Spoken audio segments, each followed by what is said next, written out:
We're back. We're bad. And we're nationwide. I'm not talking about me. I'm talking about the Acolyte. Are you all ready for another barbecue? Because with episode 3, not only did they throw a massive log on the bonfire that is Star Wars, Disney did a lot more confessing than they realized. Pull up a chair, cozy up to the fire. You want some of these baked beans? They're not really my thing. Get out your marshmallows, because we're about to learn how 2 women can make a baby. See what I did here? It's called symbolism. Unlike Disney, I actually know what I'm doing. Outcast. Before I get into all the symbolism and stuff, we got to talk about the plot. You think episode 1 and 2 were light on plot? Episode 3 is a flashback to 15 years before, when the twins, Osha and May, are little girls. They're being raised in secret by their 2 mothers who are part of a lesbian witch coven that is hiding from the Galactic Republic. The twins aren't getting along very well. Osha is looking towards the stars. She wants to explore the wider world out there. May? She's happy where she is, thank you very much. The coven decides the 2 girls are old enough to become official members of their coven. May's down with it. Osha? She's not too sure. Just as we're getting to the climax of the ceremony, the Jedi arrive. The Jedi want to test Osha and May, see if they have any sensitivity to the Force. May lies, fails the test. She wants to stay. Osha passes the test. She wants to join the Jedi. As Osha's packing her stuff, getting ready to leave, May shows up. She says, "You're not going anywhere, 'cause I'm gonna kill you." May traps Osha in her room, sets the place on fire. In the chaos, both Osha and May think they see the other one fall to their death, and both think they're the only survivor of the coven. Osha is rescued by Master Soul, who whisks her off to become a Jedi. The episode ends with May standing looking at a tree that Osha used to like to sit under, and May ain't happy. Before we get into the symbolism and whatnot of this episode, I want to tell y'all a little story. Frame this little discussion we're having. In the late 1940s, 46, 47, 48, a bunch of American feminist professors got their tails in a knot about World War II. Now, one of the reasons they were so pissed off, as far as they were concerned, the wrong side won. This is a whole nother topic for another day. But what I will say, the origins of German National Socialism, murderous intent and all, can be traced back to Madison, Wisconsin. During World War II, treason was live and well at American universities. These feminists blamed men for the failure to create the master race. They decided if you wanted a job done right, you sent a woman. They wanted to create a society that had 0 masculine influence. Specifically, no American male influence. They wanted a pure matriarchy. So what these professors did, they wrote some articles. They got their PhD students to do dissertations. They raised money. It wasn't just women who were involved in this project. Male professors, wealthy donors who turned out to have some very interesting ties to late 30s, early 40s Germany and parts of the government. These professors took the money they raised and bought land. A little bit on the East Coast, but this was mostly a West Coast thing. They set up communes where they were going to raise children completely isolated from men and their corrupting influence. They only took children under 3 years of age and pregnant women. They didn't want these children to even know that men existed outside of the little boys in the communes. By 1960, the experiment was over. The few remaining communes were shut down by law enforcement. A shocking number of professors went to jail. A number of the wealthy donors, after their interesting connections were exposed, they went to jail. Universities were held liable. The government was held liable. People were out for blood. They wanted scalps. Why, you might ask? The case went all the way to the Supreme Court, where they ruled, ignoring all the problems that went on within the communes, and there were legion, Just the simple fact that the children had been denied the knowledge of the existence of men was one of the cruelest forms of child abuse imaginable. Everybody involved was held accountable. Every child who was in one of those communes past the age of 3 was never able to be integrated back into society. They had to be institutionalized and cared for the rest of their lives. Just as things started to die down, somebody noticed that the children from a couple of these communes were all gay. 100%. Looked into it, come to find out, these children were denied the knowledge of heterosexuality. They were forced to become gay. Whole new round of lawsuits, legal battles, prison sentences. Right off the bat, this episode is completely unbelievable. The moment Master Soul and Paladin Torben arrived, the twins should have become so terrified they would have refused to come out. And if Master Soul had tried to approach them, they would have become so hysterical you would have had to sedate them before you could remove them. How do I know? That's exactly what happened to law enforcement when they went into these communes.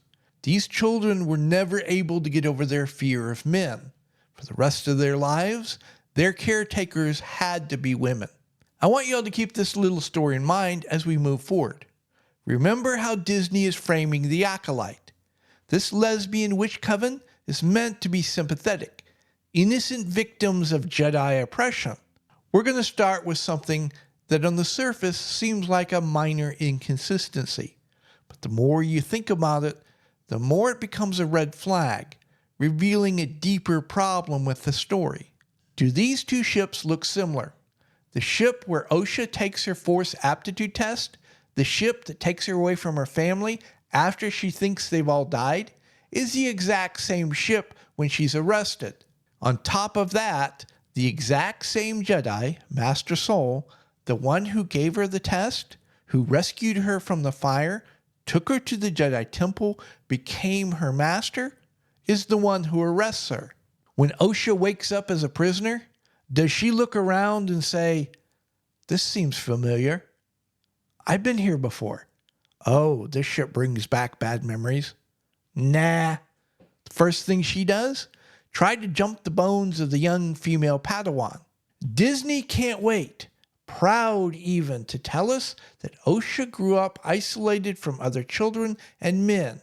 She was raised by a coven of witches whose identity is primarily based around their sexuality. Then we see Osha act sexually aggressive towards a woman in a completely inappropriate situation.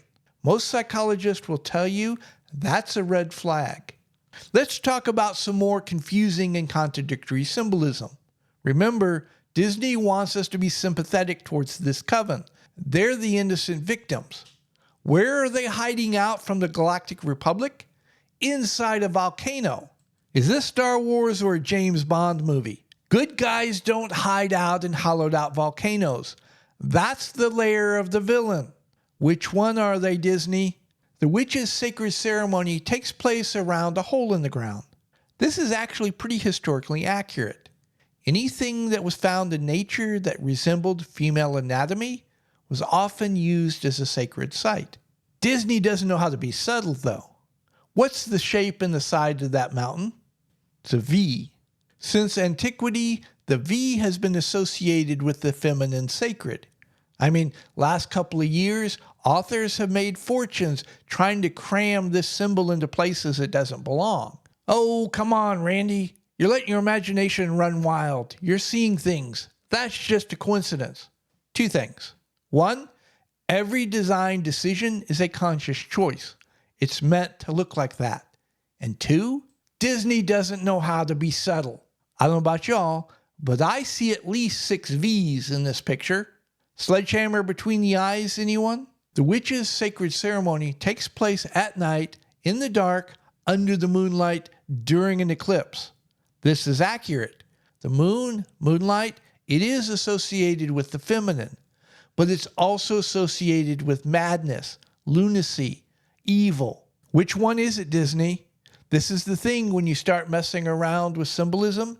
You gotta know what you're doing. Clearly, Disney doesn't have a clue. Or do they? Now we have to talk about the symbolism of death, rebirth, and purification. In Christianity, water is used to symbolize death and rebirth. During baptism, you're symbolically drowned. The old person dies. You come up out of the water, you're a new person. A lot of other religions use fire. They symbolically burn the old person, you become a new person. Osha in a room surrounded by fire, the old Osha dies along with her connections to her old life. Another Disney sledgehammer to the face. A lot of religions use crawling through a small round hole to symbolize rebirth. I don't think I need to explain the metaphor to y'all. Osha is reborn, leaving behind her old life, becoming a new person. Passing through fire represents purification. Again, a lot of religions, as part of their process of being reborn, make you go through fire. You burn away your impurities, your sins. Osha, passing through the fire, she becomes reborn. She's innocent, pure. I keep coming back to Disney's contradictions. The witches, their sacred ceremony, the hole in the ground, the V's, the whole base, they're all feminine. Volcanoes are masculine symbols. Eruptions, anyone? Historically, if you imposed a masculine use on a feminine sacred site, or like this case, a feminine use on a masculine sacred site, it was viewed as perversion. First off, you risk angering the gods, and if you wanted to cleanse that site, purify it, you used fire. Disney, which one is it? Are the witches sympathetic, innocent victims, or are they villains? Because you're sending contradictory messages. I'm starting to think what's going on is Freudian. Back to some more Disney sledgehammer between the eyes symbolism. Interracial lesbian couple. Very inclusive, very progressive, right? Not so much. The woman on the right is the dominant one, the leader, the strongest, most powerful, bestest ever. The woman on the left, she's the submissive, subservient one. But throughout the show, she's becoming more bitter, outspoken, and rebellious. What does the woman on the left look like? Ears, facial markings, horns? She's a devil, a white devil. I'm going to make a prediction here. Now, I haven't seen any other reviews, so I may be way behind on this, but I'm still going to make a prediction. The white devil is going to be the Sith. We have a scene showing a bunch of the witches dead. Look at the image closely. There's no burning on the bodies or the clothing. There's no sign of battle at all. They died sitting together. Anything come to mind? We see independent, diverse lesbian leader dead. Look closely again. No burning, hair, clothes, no signs of battle. Strong, diverse female leader is going to say, "What's going on? What's happening?" White devil woman's going to say, "I told them all to end themselves." Strong, diverse female leader is going to say, "No, no, no, I didn't intend that. I didn't want that." White devil woman's going to say, "I did." "Oh, how could you do that?" "Because I am evil." The only time in the history of Disney Star Wars a woman dies from a lightsaber. Might be some symbolism there. The dangerous phallic objects posed to lesbians. Sorry, I couldn't help myself. This last point I saved to the end because it gets dark. Remember when strong, diverse female leader forced Osha to participate in the Ascension ceremony? Let's look at the speech that strong, diverse female leader used to justify forcing her preteen daughter to participate in a lesbian witch coven sacred ceremony. Those are Disney's terms. It's called the Ascension ceremony, and one of its purposes is to sacrifice a part of yourself to become a part of the group. Many religions, including witchcraft, that incorporate sexuality into their rituals call orgasm, and particularly female orgasm, little death. At the moment of climax, you die and then are reborn. In a religious context, you ascend. Sacrificing a part of yourself? In the tantric tradition, it's believed that at the moment of climax, you give part of your life essence, your energy, to your partner. This belief system is shared in some witchcraft traditions as well. The twins' mother tells Osha, "You just think you want to leave the coven because you're young. You don't know any better. But I know.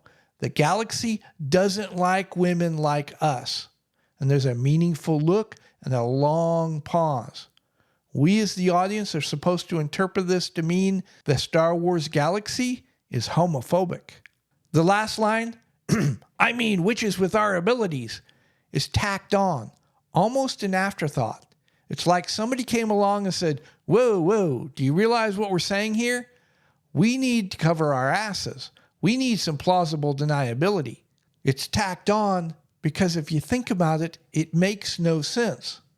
Osha hasn't participated in the ceremony yet. That's the whole purpose of this conversation, to force her to take the ceremony.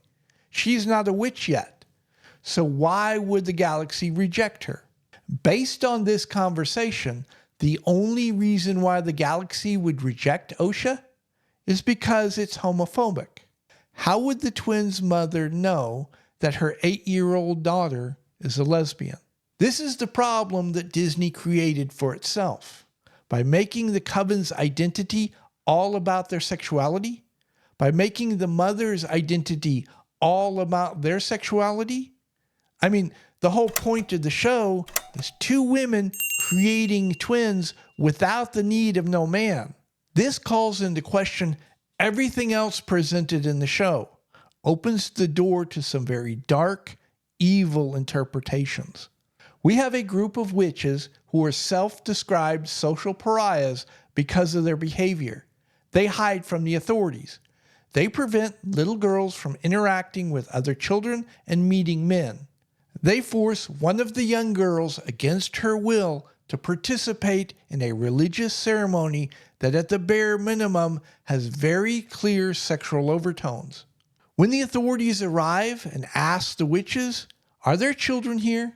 Are you illegally training them?" the witches lie. "Nope, no children here." When they get caught and the children are revealed, the witches then try to convince the children to lie to the authorities about what's going on in the coven. No, nothing illegal here. Move along, officer." If this coven existed in America today, every one of those women would be arrested, sent to jail for child abuse. And that's just based upon the things Disney has told us directly. The twins are being isolated from other children. The twins are being isolated from men. The mothers, they would never see the light of day again. And we're supposed to think that these witches are sympathetic, innocent victims of Jedi oppression? Disney, all of Hollywood, has a very specific reputation. I guess at this point, they've decided to lean into it, rub our noses in it.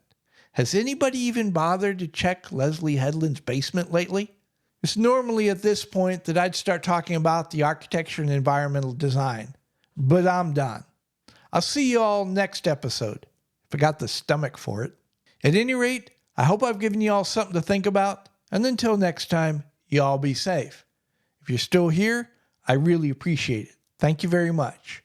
While you're at it, why don't you like the video, subscribe to the channel, click that notification bell. You can hear me yammer on about something else next time.